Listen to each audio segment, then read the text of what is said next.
Hi y'all, it's Chloe and this is my tank. Welcome back, or welcome if this is your first video. This is my gorgeous 55-gallon behind me. I have had this for, I want to say 2 years now, but recently I have been rescaping it. Now that I have been doing this for a little bit and I have a little bit more experience and knowledge, I have a different vision for what I want the tank to look like. So I have been slowly trying to work towards that goal. These are some of the inspo pictures and this is what we started as. So I feel like we're making good progress, but I kind of just jumped right into it. I realized that I never really did like a tank tour or even showed you what I have in my tank. So yeah, today I just wanted to do a quick update on how we're doing and introduce you guys to who I have in here and yeah, talk a little bit about where we're going. So let's get into it.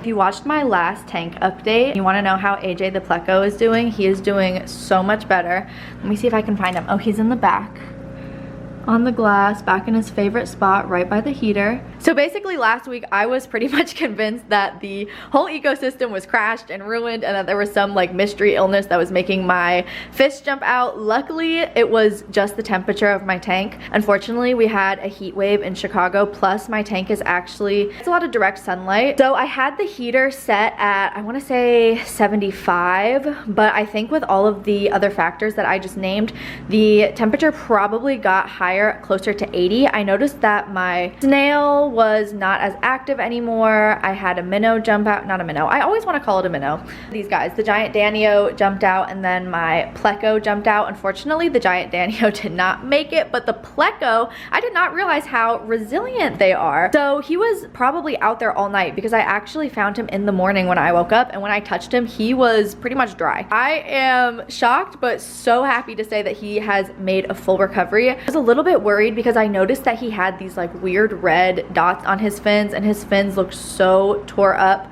I think that this is also a really good sign for my water that he's been able to recover so quickly. His fins look totally fine now. He's so camera shy, but I will insert some cute videos of him. He mostly just comes out when I have the lights off. Anyway, enough about him. Another exciting update. I'm sure you guys can probably see them swimming around in here. I have a million bazillion gagillion shrimp and they keep having more babies. Every time I look over here I just find more babies. Personally I love the shrimp and I love the shrimp babies, so I don't think that I can have too many. Here's some over here. It's not like they're creating an insane amount of waste and they're going to like mess up my water quality. Oh, hi buddy.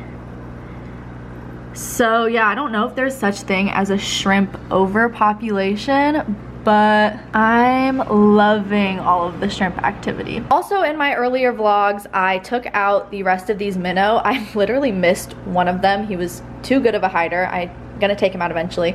Anyway, I think taking them out has also helped increase my shrimp population because I think that they were eating a lot of the babies. I'm sure the giant Danio are also eating some of the babies, but there's just a lot less now, so.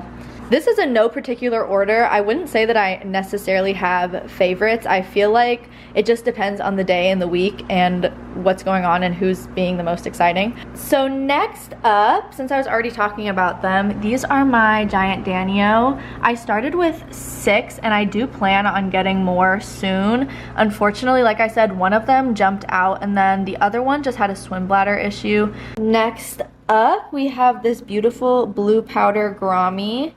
I have 2. This is the smaller one.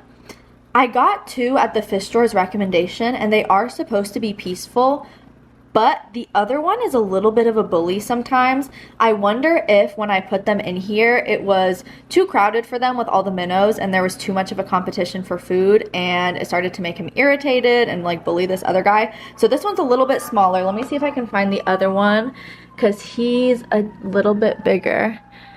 Where'd he, oh here, he's back here in his corner.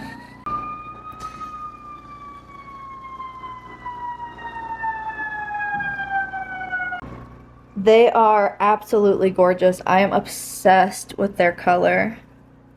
And their personality is really fun too. Like they come up to the glass when I come up to the glass. I put my hand in there, they're really curious and they'll swim up to it. So I definitely love having them in there. I would totally recommend. Just watch out for some of those behavioral issues like I said. I've definitely noticed less aggression now that the plants have grown in more. They have more places to hide and there's less fish.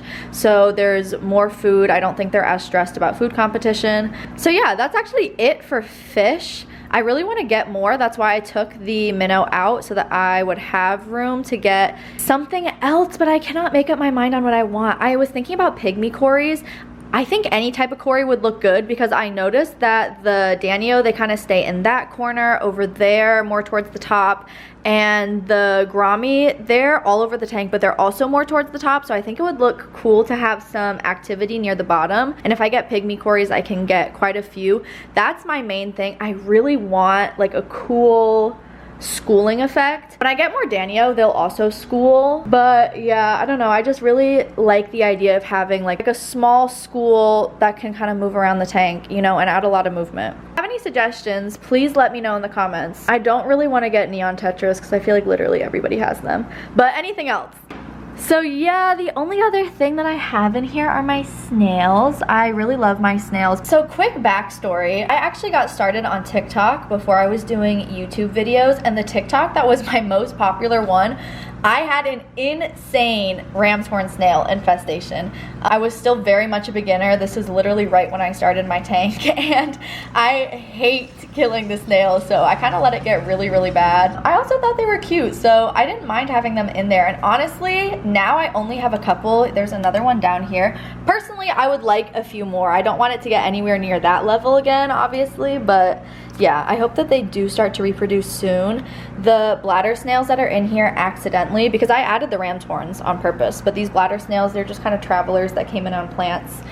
They have been reproducing really quickly, and I also have an assassin snail in here, and for some reason he seems to favor the pink ram's horns, so he always eats those first, even though those are the ones that I like the best, and then he leaves the bladder snails, which are just eh. But honestly, they get the job done. They're eating the algae for me, so I can't complain. As far as different plants go in here, I have the jungle val back here, and this is a pink flamingo, or pink crypt flamingo. It has crypt and pink flamingo in there.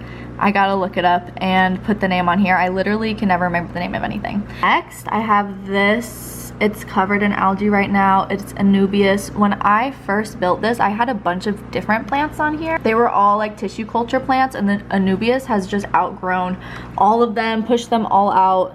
It's the only plant that's left, but honestly, as long as it's thriving, that is fine with me. I also have, I want to say this is an Amazon sword back there. It's doing really well. This is its newest leaf, and it's so big. I'm obsessed. So healthy. So yeah, I just hope it keeps getting bigger and bigger and fills in all that space. I know I've said this a million times, but I don't want to be able to see the glass back there. I feel like it looks really bald, and I'm trying to be patient and let the plants grow in instead of just going to buy a million plants. This is a newer plant that I added. I don't even know the name of this because I only got one, and I want to say they might have even thrown it in for free. It has grown so well and filled in that space so well, so I'm really happy about that.